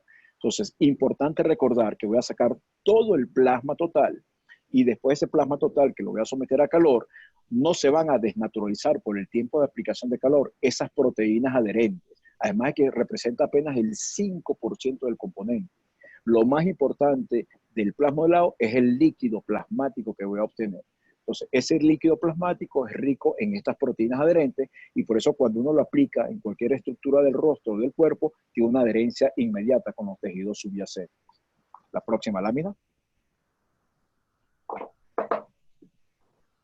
Ok, entonces fíjense las diferencias visuales entre el plasma líquido o el PRP, que es el primero a la izquierda, el plasmodelado, que recuerde ese triturado de frutas, un triturado de banana o de cambur o de manzana, y el plasmagel inicialmente descrito. Fíjense que cambia la viscosidad, por lo tanto cambia la adaptabilidad. El líquido penetra fácilmente y se metaboliza muy fácilmente. El muy estructurado, que es el de la derecha, el plasmagel, es extremadamente duro, no me permite ser modelado. El plasma central es el plasmodelado, cuya densidad oscila entre 350 y 650 centistoques. La siguiente lámina. Ok, fíjense histológicamente cómo se aprecia. El de la izquierda es el PRP, plasma bioestimulante, o inadecuadamente llamado plasma rico en plaquetas. Fíjense que es bastante líquido, muy poco denso, pero cuando se somete a calor por los diferentes dispositivos de calor, que lo vamos a comentar también en poco tiempo, vean cómo se aglomera. Esa aglomeración del plasma, esa conjunción del plasma, es la que me permite a mí tener una gelatina, una materia prima, que me permite, es casi como un yeso, que me permite ser aplicado a los tejidos, moldearlo, y por eso aplicado junto con el protocolo de durabilidad me va a dar tiempo, me va a dar permanencia en el tiempo. La próxima. Siguiente lámina. Ok, entonces, ¿cómo obtenemos esa materia prima? Lo habíamos dicho el lunes pasado, pero es bueno siempre volver nuevamente a recalcarlo. Extraemos la sangre de nuestro paciente. Al final voy a responder las preguntas que están haciendo. Extraemos la sangre, esa sangre se centrifuga ¿cuál es la velocidad de centrifugación para plasmodelado o para plasma filler? Entre 2.500 y 4.000 revoluciones por minuto. 2.500 a 4.000 revoluciones por minuto. Menos de 2.500 no me extrae suficiente cantidad de plasma. Más de 4.000 RPM me sobrecalienta el plasma. Entonces, cuando lo saque de la centrifugadora, va a ser un gel. Entonces, no voy a poder transferirlo a mi jeringa con la cual voy a aplicarlo. Entonces, velocidad de centrifugación, 2.500 a 4.000. ¿Cuánto tiempo? 15 minutos. 2.500 a 4.000 por 15 minutos. Después de los 15 minutos, como ustedes ven, lo voy a transferir a mi jeringa. Y tengo dos dispositivos de calor. Un dispositivo de alta frecuencia y un dispositivo por conducción del calor. El dispositivo de alta frecuencia no es más que un magnetrón representado por el microondas. El microondas emite ondas de alta frecuencia a 254 Hz por segundo, es decir, mezcla el plasma, hace que vibren las moléculas plasmáticas 2,5 millones de veces por segundo. Entonces, si yo coloco mi jeringa en el microondas de alta frecuencia y lo dejo descargando, va a volar, me va a dañar el plasma. Entonces hay que emitir pequeños pulsos, 2 segundos, 2 segundos, 2 segundos, hasta que el plasma va virando de líquido a semilíquido, de semilíquido a jalea. Cosa que es mucho más sencilla con los dispositivos de calor, como lo ven ustedes, como el Thermogel Filler, que normalmente estaba descrito para 90 grados para hacer el termogel, pero para hacer el plasma gel, pero nosotros vamos a llevarlo a 60 o 70 grados, aproximadamente 5, 6 o máximo 7 minutos, que es el que me va a dar la consistencia de jalea. Entonces tengo dos métodos de obtención del plasma filler, bien sea por alta frecuencia en microondas, definitivamente microondas nada más para eso, para productos biológicos, igual que las neveras son para productos biológicos, no para mezclar productos biológicos con refresco, con comida, como se ve ese error en muchísimas clínicas incluso, y el dispositivo por conducción de calor, ya que esos dos dispositivos que ustedes ven, que son varios ejemplos, y ven el de la doctora Priscila también, tiene un sistema de resistencias debajo. Esa caja tiene un bloque, ese bloque de metal transmite entonces por conducción el calor de la resistencia al componente y del componente del recipiente a la jeringa. Eso nos permite entonces nosotros obtener el plasma jalea, que lo vamos a enfriar, bien sea a nivel de temperatura ambiente, bien sea debajo de un aire acondicionado o en un ambiente enfriador. ¿Por qué? Porque si no se me sigue cocinando el plasma. Y si se sigue cocinando de plasma jalea, se me va a convertir en plasma gel altamente estructurado. La próxima diapositiva o la próxima lámina, por favor. Ok, entonces queríamos saber qué cantidad de tubos nosotros vamos a utilizar para obtener un determinado número o determinado ml de plasma. Pueden utilizar para plasmodelado tubo azul, tubo verde, tapa morada, tapa blanca, tapa amarilla o tapa roja. Es muy diferente a cuando vamos a trabajar con plasma bioestimulante o con PRP. Aquí no nos interesa realmente cuál es el componente anticoagulante. El azul tiene citrato de calcio, el verde tiene heparina, el morado tiene EDTA y el rojo no contiene anticoagulante. La única diferencia es que cuando estamos trabajando con azul, verde y morado, vamos a obtener líquido plasmático, vamos a obtener plasma. Pero cuando estamos trabajando con el rojo, que no tiene anticoagulante, es suero plasmático. Cuando lo sometemos a calor, bien sea por conducción o bien sea por alta frecuencia, es exactamente el mismo material. Es decir, no importa la clasificación de colorimétrica de la tapa. Lo que quería decirles es que si yo voy a hacer un rostro y el rostro requiere de 10 cc de plasma total, yo voy a extraer el doble de sangre. Porque en el proceso de centrifugación, como voy a llenar el tubo de sangre hasta saturarlo, a diferencia del PRP, yo voy a tener dos mecanismos de extracción de plasma. El mecanismo de centrifugación y el mecanismo de compresión. Entonces, lo ideal es extraer, de acuerdo al requerimiento, el doble de sangre para obtener el 50% de plasma. Siguiente. Siguiente lámina. Ok, y entonces vamos a ver los ejemplos antes y después de todo esto. Evidentemente, es muy difícil describir a través de este medio, en tan poco tiempo, en tan corto tiempo, cómo se hace cada uno de los segmentos. Pero lo importante es que ustedes vean ese menú, ese álbum de tratamientos o de fotos antes y después que hemos logrado con el plasma. Fíjense cómo, sea rostro masculino o rostro femenino, que también tiene su forma de abordarlo, como tenemos un antes y un después en rostro total. Ven ustedes los caballeros, ven ustedes las damas. La siguiente lámina.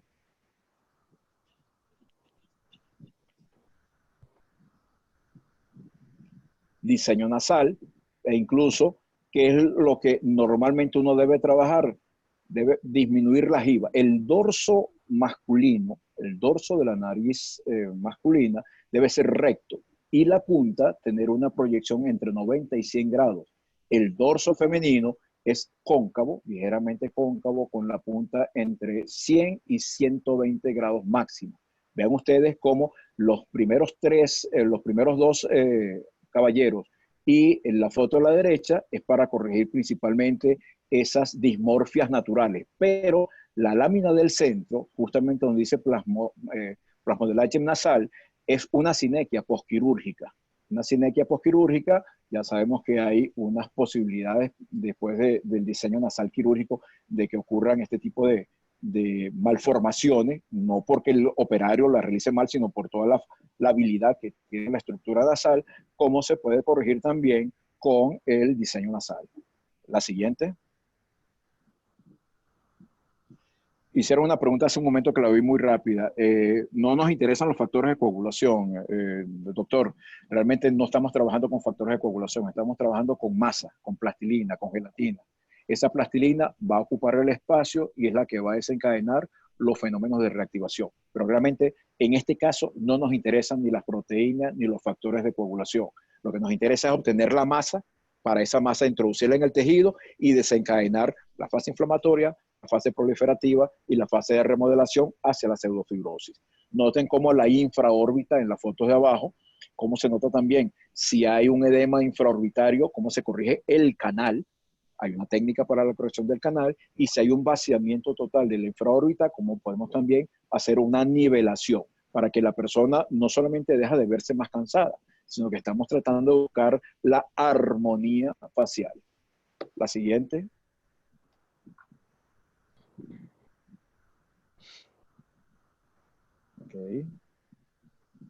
Ok, incluso para secuelas de acné, cómo podemos otro punto a punto, cómo podemos nosotros mejorar todas esas depresiones, esas irregularidades producto de las secuelas de acné, e incluso en el caso de una labilidad o una fragilidad del lóbulo auricular, cómo nosotros hacemos una especie de soporte, como si estamos haciendo un enmacado, un sostén, un pie de amigo, y cómo logramos mejorar no solamente la parte estética, sino también la funcionalidad del lóbulo, en el caso femenino con los aretes, los zarcillos o los pendientes.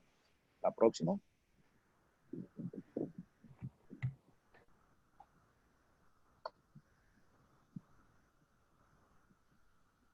Desviaciones del tabique. Nosotros obviamente no es que vamos a enderezar el tabique. Externamente nosotros vamos a dar alineación del tabique. Y por eso ven ustedes como esa columela que parece caída, pareciera a nosotros que la vamos a reestructurar. Incluso en el caso de las dismorfias por defecto de tabique, tenemos hoy a los 21 días, 3 meses, 6 meses, descargamos la totalidad de plasma nasal, que es hasta 2.5 cc en todo el dorso, que nos permite ir haciendo ese diseño progresivo. Y vean cómo también, si hay desviación del dorso, del tabique, cómo nosotros podemos trabajar y dar esa alineación. Ven cómo hay un enrojecimiento, porque evidentemente estamos induciendo un fenómeno inflamatorio local limitado, que es lo que va a desencadenar los fenómenos de adaptación, de proliferación y posteriormente de remodelación hacia la pseudofibrosis nasal. La siguiente. Ok, cuadratura del mentón. Fíjense ustedes cómo hay por esos mismos dos vectores que habíamos dicho, vector gravitacional y el vector desgaste, como hay una caída completa.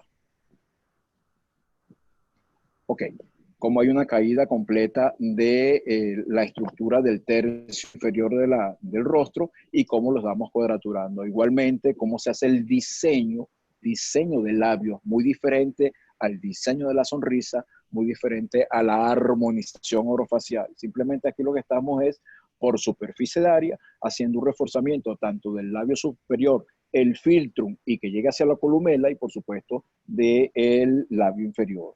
Y ven la cuadratura del mentón también, tanto femenina como masculina.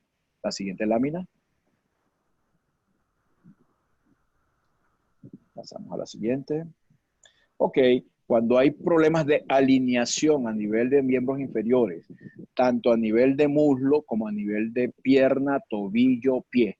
Fíjense cómo nosotros logramos en el primer caso de la paciente que se trabajó en el muslo, cómo logramos alinear y disminuir la incidencia de la convergencia de las rodillas. Esa convergencia venía dada principalmente porque el vector de alineación de muslo no estaba funcionando adecuadamente. Entonces lo que hicimos fue trabajar la parte medial, que no es lo más frecuente, generalmente se trabaja corporal, todo lo que es lateral, y logramos entonces un mejoramiento en el vector de desgaste que tenía ambas rodillas. En el caso de las piernas y los tobillos, tiene que haber una proporcionalidad para que el vector de fuerza, cuando estamos de pie, se distribuya por igual, tanto a nivel de tobillo como a nivel de pierna. Eso es lo que se busca prácticamente. Va a haber un efecto estético, es cierto, pero estamos buscando un efecto funcional, regenerativo y estético en los miembros inferiores. En la próxima lámina vamos a ver otro ejemplo, y ya falta un poco para finalizar. Ok, la siguiente lámina que estamos viendo. A ver, la siguiente. Ok, el diseño o plasmodelado masculino. ¿Qué es lo que estamos buscando en el modelado de pene principal? Llevar el pene a un cilindro. ¿Por qué? Porque el cilindro, como estructura geométrica, distribuye por igual los vectores de fuerza. El vector de fuerza de la rigidez del pene tiene que ser mayor al vector de fuerza de la mucosa vaginal para que pueda haber penetración. La penetración no depende tanto del ángulo de erección, depende del grado del peso del vector de rigidez. Entonces, cuando buscamos el cilindro, obviamente va a haber más proporcionalidad en dimensiones, inicialmente grosor, secundariamente longitud, pero lo que estamos buscando es mejorar la funcionalidad de rigidez para que pueda vencer con más facilidad el vector de resistencia que ofrece el introito vaginal y la mucosa vaginal. La siguiente. En el caso del diseño glúteo, masculino y femenino, mientras en el masculino recuerda 2U, en el femenino es una W o W. ¿Qué es lo que estamos buscando nosotros? Dar cojinete en la cúpula glútea, que la tiene marcada como un ovoide, y en el lateral glúteo. Cuando estamos de pie, hay un vector de resistencia. Ese vector de fuerza, si nosotros no tuviéramos grasa en cojinete glúteo o grasa en la cúpula, incidiría a nivel óseo, o bien hacia la columna lumbosacra, dando fisuras espontáneas, o bien hacia la articulación coxofemoral. Recuérdense que las personas de tercera edad tienen más incidencia, además de los factores hormonales, más incidencia de fracturas espontáneas porque no tienen cojinetes grasos que sirvan de colchón para que ese vector de fuerza, cuando estamos caminando, estamos de pie, no incida directamente a nivel óseo. La siguiente.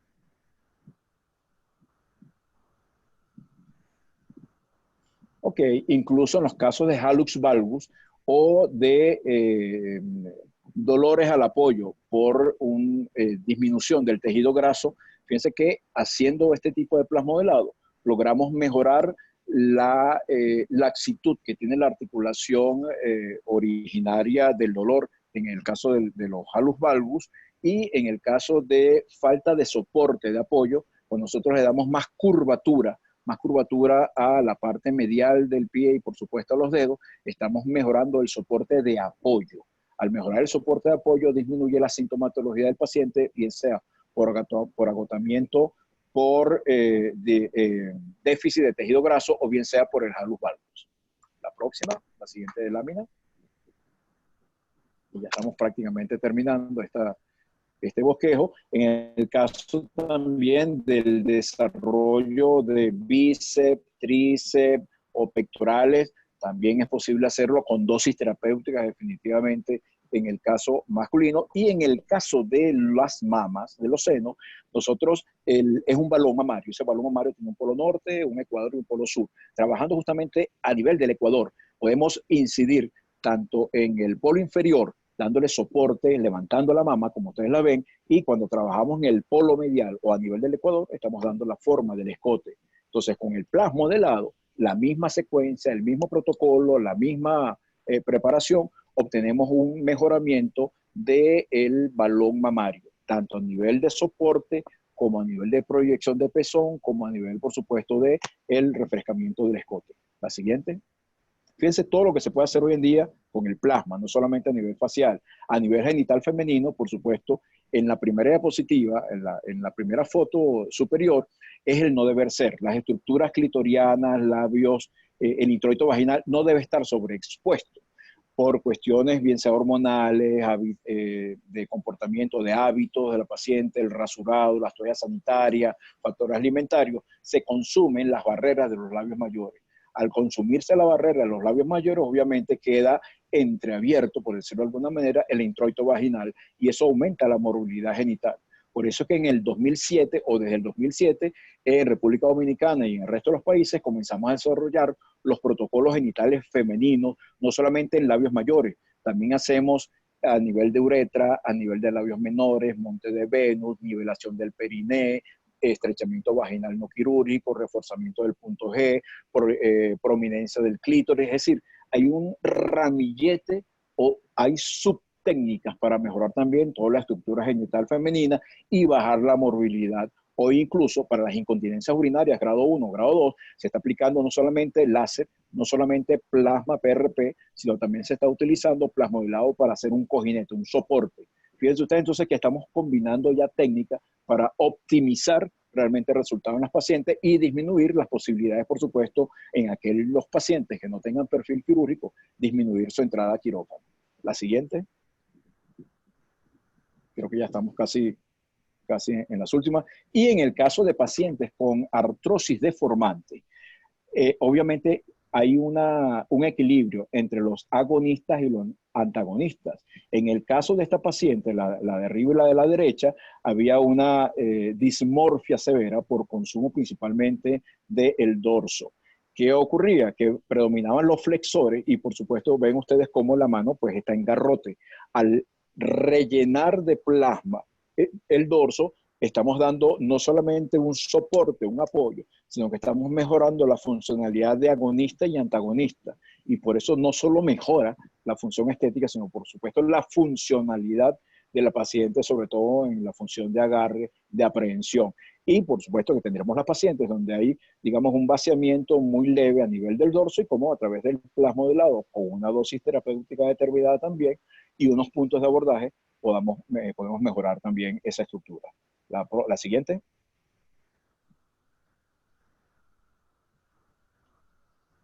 La siguiente lámina. Ok, y quizás esto, buscándole un poco más de utilidad, el marcaje abdominal, el marcaje pectoral, incluso el mejoramiento de la estructura articular, también es posible combinando tanto el plasma bioestimulante y otra serie de técnicas con el plasmodelado para darle más cojinete a la articulación, por lo tanto mejora la funcionalidad y estéticamente se ve mucho más adecuado. Siguiente lámina.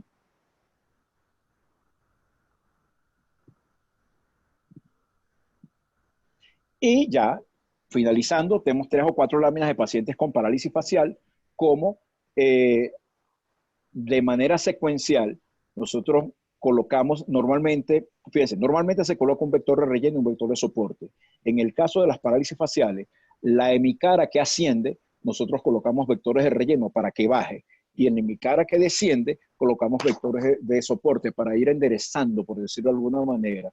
Ven ustedes cómo el caballero y cómo la dama mejoran la asimetría producto de la secuela de la parálisis facial. En la siguiente lámina vamos a ver también otro caso parecido. La próxima. Ok, como en 8 meses prácticamente una paciente con una desviación de mi cara izquierda queda imperceptible. Entonces, importante mantener el concepto de que hacemos una primera sesión hoy, 21 días la segunda, 21 días la tercera, un primer refuerzo a los 3 meses, segundo refuerzo a los 6 meses, y el año siguiente o los años siguientes, sucesivos, podemos hacer 2 o 3 sesiones totales en un año. Eso te va a dar mucho más permanencia en el tiempo, por supuesto, de resultados. La siguiente lámina. Este es un paciente ya con una lipodistrofia grado 4, donde hicimos realmente un tratamiento de ensamblaje, de reconstrucción social de rostro, porque ¿cuál es una de las mayores quejas que tienen este tipo de pacientes con lipodistrofia secundaria? Que su apariencia, por decirlo de alguna manera cadavérica, produce cierto rechazo social. Entonces, para ellos es sumamente importante la reincorporación a sus hábitos diarios a través de este tipo de diseño, pues diseño de rostro único o combinado. La próxima, y creo que es la última. Pacientes con labio leporino y con dismorfia facial, cómo progresivamente se va mejorando el diseño de los labios, cuadraturando el mentón, se va armonizando. Esta armonización es realmente la que nos permite a nosotros entonces estar respondiendo a una necesidad sentida del paciente, darle mucho más armonía y buscar una imagen que no es tan saludable a la imagen lo más cercano a la salud. Y creo que esta es la última diapositiva de lo que estamos en este momento hablando. Bueno, efectos secundarios, creo que son 3 o 4 diapositivas. Si el paciente está consumiendo hierro por algún problema sanguíneo, es posible que se logren estas manchas. Fíjense cómo los pacientes se tatúan realmente aplicándole el plasma. Entonces, un criterio de exclusión son aquellos pacientes que están tomando tratamientos con hierro o para cuadros anémicos, porque se los pueden tatuar los pacientes. La próxima. Otro efecto secundario que puede verse en los pacientes, fíjense, es la necrosis por plasma. Fíjense, afortunadamente han ido evolucionando, pero son pacientes que presentan esta lesión gangrenosa, necrosante, es muy llamativa, muy alarmante, pero obviamente va a pasar un proceso durante 7, 8 días de costra, se cae la costra y luego van a ir formando tejido de granulación. Es muy poco el efecto de secuela que queda. Para este tipo de pacientes hay que ayudarlos terapéuticamente también con el PRP o con sustancias cicatrizantes, pero además requieren de 2 tipos de tratamientos vía oral. El aciclovir, la aciclomicina, y requieren también de metronidazol. Eso es lo que le estamos agregando. ¿Por qué puede ocurrir la necrosis? Bien sea por cuestiones inherentes a la paciente, por sobresaturación del tejido o porque el plasma se aplicó caliente. El plasma tiene que estar frío completamente o a temperatura normal, temperatura ambiente o frío, porque el plasma caliente lesiona esas estructuras, sobre todo la punta nasal. La siguiente creo que es otra también de complicaciones. La siguiente lámina. Ok, fíjense este edema. Son 1, 2, 3, 4, 5, 6, son 8 secuencias. La primera, la paciente al día siguiente, a las 24 horas, esa reacción súper inflamatoria, una reacción prácticamente de un edema grave. Se sometió el segundo día a la paciente con tratamiento de ataque, con esteroides, antiinflamatorios, esteroides, tanto inicialmente STAT, vía intravenosa, intramuscular y vía oral. Y fíjense cómo después del segundo, tercero, cuarto, quinto, sexto, séptimo y octavo día ya la paciente estaba recuperada. Esto podemos observarlo. ¿Qué es lo que pasaba con la paciente? La paciente, dentro de la anamnesis, nos refirió que ella era muy sensible a las picaduras de insectos. La agresión con el plasma, con la jeringa, se comporta como una picadura. Y además, para disminuir la sensibilidad que tiene el plasma, normalmente por cada 9 cc de plasma se coloca 1 cc de anestesia al 1% o 0,5 al 2%. Pudo haber también en ese momento una reacción cruzada por acidificación.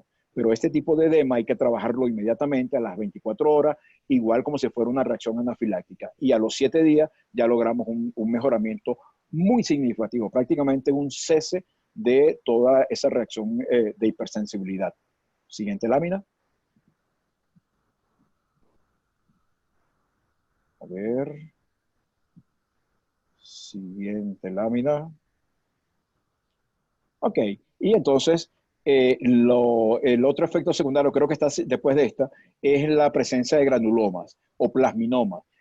¿A qué responde un granuloma? A que se acumula plasma en un segmento del tejido y se endurece. Al endurecerse se comporta entonces como un granuloma.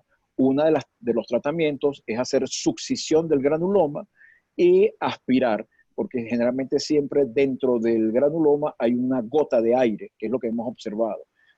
Sale, cuando usted coloca la jeringa y la retira, suena como un poquito de aire. Eso básicamente se puede hacer 2 o 3 veces con una secuencia de cada 5 o 7 días, y ya después el granuloma, con no repetir la segunda sesión, ya el granuloma se va absorbiendo.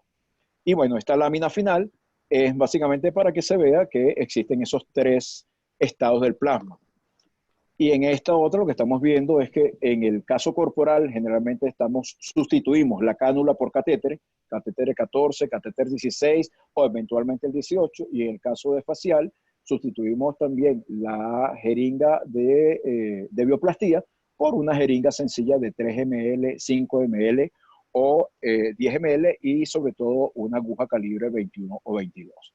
Y creo que ya terminamos toda la charla, tratando por supuesto de darla en el tiempo de estos 120 minutos, un curso que normalmente se da en 2 o 3 días, agradeciendo la colaboración de la doctora Tabitha, que se encargó de las diapositivas, de Carlos, que en tiempo récord pasó a formato PDF, de la doctora Priscila, y por supuesto todos ustedes que han estado 2 horas escuchando, además de las interrupciones que entran normalmente por el teléfono, pero espero que hayamos podido pues extender y que por lo menos dar una inquietud. Estamos ahorita en preelaboración del libro, estamos hablando con las editoriales, ya este sería el segundo libro por nuestra parte, exclusivamente para plasmodelados y su técnica. Exacto. Y déjame mirar, para Chile, creo que si todo cambia, si todo mejora, vamos a estar en junio con o Dr. Néstor e tentando fazer para o Brasil agora. Vamos tentar organizar com ele pelo menos o curso online por esse momento. Aí quem tiver interesse, entra em contato comigo, com a Tabitha, que a gente, para esse momento do corona, vai tentar organizar o online. Quem sabe ele consegue vir para o meeting de setembro. E para Chile, se todo está bem também, em junho, Dr. Néstor está con nosotros en Chile. Tabitha. Y próximamente también para Venezuela. En Venezuela también estamos ya reacondicionando los cursos, y también nos vamos a traer a la doctora Priscila, a la doctora Tabitha, a Carlos para acá, para Venezuela, cuando mejoren las condiciones. Esperemos que sea pronto. Quiero mucho ir para Venezuela. Ahora todos vamos ligar la câmera. Acender. Acender, né? Para tomarmos uma foto também. Y gracias por las felicitaciones que estoy leyendo, tanto de mis compañeros venezolanos, coterráneos, como de todos los venezolanos acá. Sí, nosotros también Colombia. Colombia. Sí, estuvimos recientemente en Santa Marta también, justamente antes de la cuarentena. Estuvimos dando varios cursos allá también. Estuvimos en Cartagena, esperamos ir a Medellín, Chile, por supuesto, Argentina, Buenos Aires, Brasil, Uruguay, Paraguay, México, República Dominicana, Panamá, Costa Rica y todo. Espero que no se me haya pasado ningún. Ecuador. Pase una vuelta al mundo. Ahí iremos todo el equipo completo, doctoras. Sí, exacto. Ahora vamos a sacar una foto. Ok.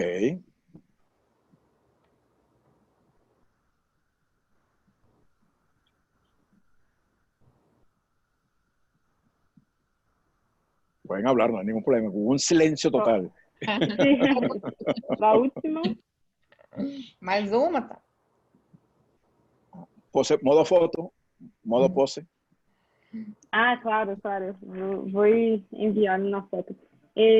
Muchas gracias a todos. Nestor, foi prazer